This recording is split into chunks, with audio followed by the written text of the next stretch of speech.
Rais wetu hata kuta kuelewa ni kwamba nimeona hapa hayati Lukuvi alikuwa na kadi ya wanachama,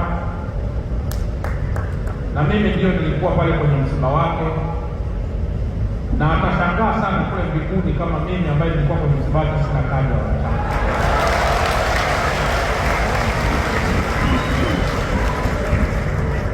Na kwa kuwa mmewahi kuniletea, ninaiomba kadi.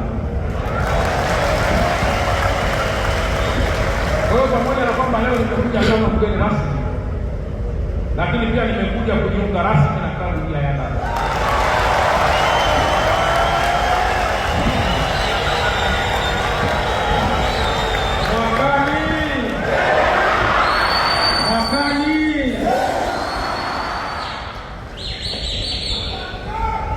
Nilikuwa na vizia siku kama hii niweze kujiunga kwa sababu ya uzito wake,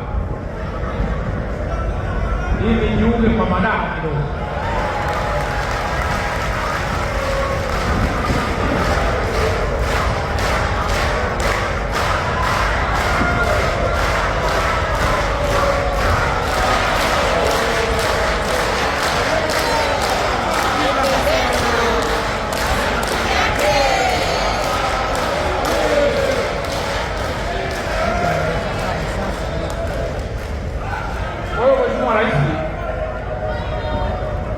Sikutaka kujiunga haraka kwa sababu nilikuwa sijakuamini sana kwenye uongozi wako, lakini nikaona kwa kuwa uongozi wako uko imara, na kwa sababu klabu hii pia imekuwa bingwa mara kadhaa, sina hakika kwamba nitakuwa najiunga kwenye klabu ambayo itanitosha. Najiunga rasmi kwenye klabu hii kwa sababu naamini tuko kwenye mikono salama chini ya uongozi wa Injinia Hersi.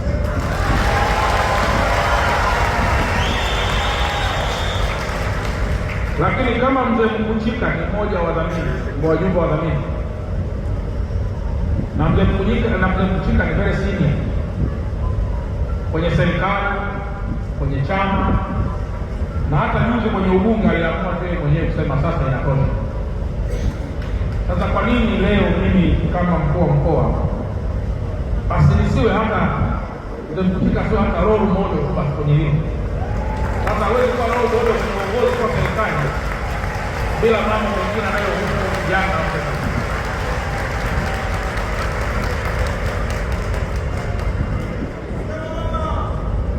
Jina hili la Bwana Peter ambao nimepewa leo cheo lile,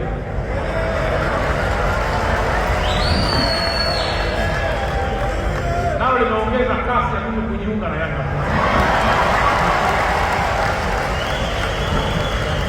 Huyu mwenye kupita cheo lile kutoka kule Sundown, South Africa, nafahamu anahitajika na watu wengi sana mpaka Middle East. Lakini leo safari yake anakuja kutua kwenye viwanja vya Tanzania, Dar es Salaam, na atapokelewa pale Jangwani kwa Young Africans kwenye kambi yetu. Sasa hiyo kwanza ni heshima kubwa sana kwa taifa la Tanzania, lakini aliyesababisha heshima hiyo sio tu Mheshimiwa Rais peke yake, ni pamoja pia sio tu Mheshimiwa Dr. Samia peke yake katika kuongoza taifa, ni pamoja pia na Rais wa Young Africans ambaye ameona ni muhimu kuleta chuma ili kiweze kuunga jitihada katika ukanda wetu huu wa Tanzania.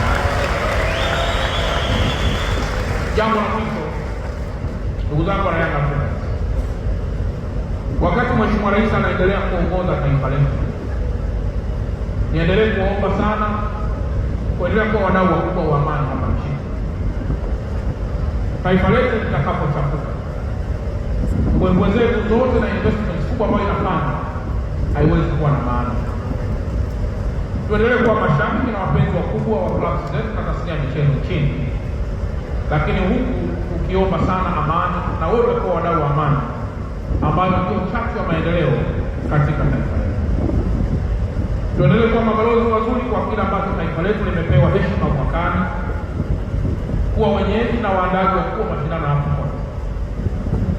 Tunafahamu kwamba taifa letu sio tu linajengewa viwanja kama sehemu ya faida, lakini pia linaendelea kujitangaza ndani na hata nje ya Afrika kwamba Tanzania ni nchi ambayo mgeni yoyote anaweza kuishi.